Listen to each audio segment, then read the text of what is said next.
fadlan ha ilaawin inaad taabato butonka subscribe. بسم الله الرحمن الرحيم دمان دغيتياشي راديو دلسن اديادا markantii astaanta qaran furaha internetka ee loo yaqaan .so waa hanti umada ay wada leedahay dhammaan umada Soomaaliyeed ka wada dhaxeeya oo kheyraad umada ay leedahay muddo fara badan ka maqnaa umada Soomaaliyeed haddana dib ugu soo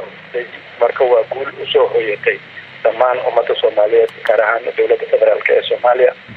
marka waxaan qabaa cid qof kasta Soomaali ah xaq ayuu leeyahay waa waxana qayb u ka yahay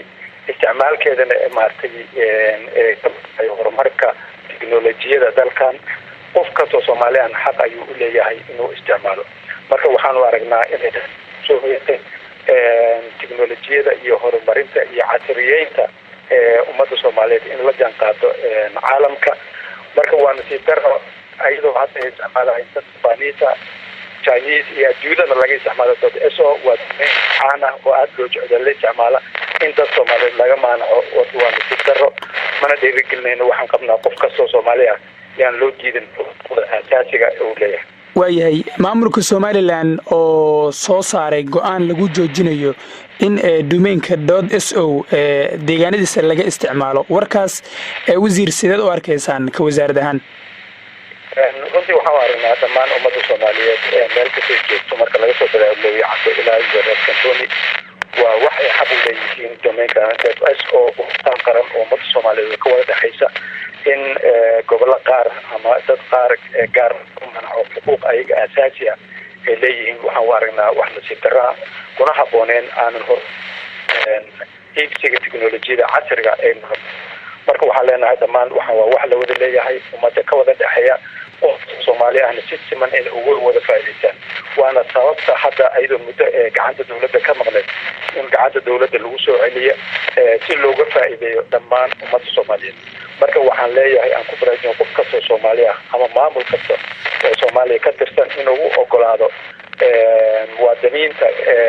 gobolladooda ku nool meel kasta ay joogaan inay ka faa'iideystaan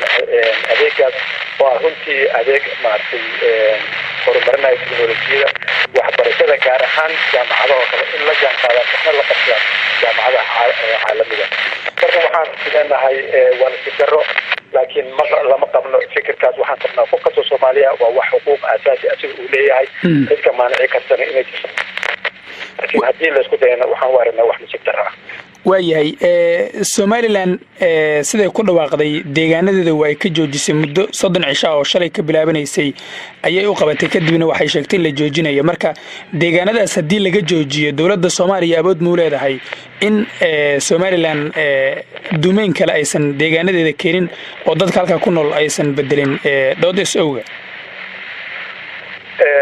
waxaan leenahay maamulada gobolada ka jira waxaan leenahay yaan laga hor istaagin umada Soomaaliyeed horumarka hiigsanaysa yaysan la mid noqonin ururada wasiidka sida al-shabaab oo kale waan ognahay hadda kahor 2G 3G in meelaha ayaga ka taliyaan ka maanacaan marka waxaan leenahay hal loo ogolaado umada Soomaaliyeed inay la jaanqaado bulshada caalamka aan laga reebin adeega .so-na waa adeeg horumarinaya tiknoolajiyada casriga gaar ahaan jaamacadaha dhalinyarada in blogs ay sameystaan la jaanqaadaan oo lala sheekaystaan lala horumariyaan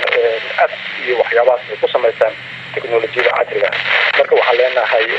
hal loo ogolaado umada Soomaaliyeed in waxa xuquuqda asaasiga ay leedahay inay helaan waayahay madaxda Somaliland ma kala hadasheen arrintan oo si shakhsiyan adigu wasiirkii boostada iyo isgaarsiinta tahay arrintan ma kala hadashay wasiir waxaan sheegaynaa cid kasta oo Soomaali ah meesha ay joogaan in umada Soomaaliyeed horumarka aan laga hor istaagin dhammaan dawladda federaalka waxay ka wada talsaa dalkoo dhan meel kastana maartay kulli waa wada gaarsiinay in adeegaas .so gacanta dawladda dib ugu soo noqday qof kasta oo Soomaaliyeed xaq u leeyahay si siman in maartay kheyraadkaas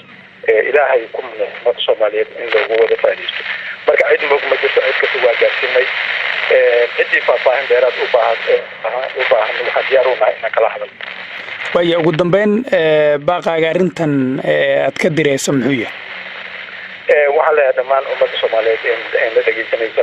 .so waxay si buuxda ugu soo noqotay gacanta ummadda soomaaliyeed waana astaan qaran ee ummadda soomaaliyeed ay leeyihiin waxaan leeyahay adeegsada adeega .so ama domainka .so waa astaan lagu garanayo qofka markuu maartay uu leeyahay website ama email ama wax la xiriira oo dad ka timid waa astaan qaran waxaa laga dareemayaa inuu ka yimid geeska iyo Soomaaliya waxay fududeynaysaa teknolojiyada waxay fududeynaysaa in haddii uu rabo in la soo dego YouTube ama waxyaabahaas si sahlan oo aysan meel fog u aadin aysan ka soo daahin inay fududeyso marka waa aalad casri ah teknolojiya casri maartay soo dibaalay marka hal laga wada faa'iideysto waa khayraad ay leeyihiin dhammaan ummadda Soomaaliyeed dhalinyarada gaar ahaan waxaan leeyahay waa guul u soo hoyatay dhalinyarada iyo shacabka Soomaaliyeed hal laga faa'iideysto waxa khayraad ilaahay ku manaysay si siman oo maartay cadaalad ah hal loo qaybsado khayraadkaas aad iyo aad baad u mahadsantahay wasiir waan kaaga mahadcelinaynaa waqtigaaga qaaliga ah noo hortay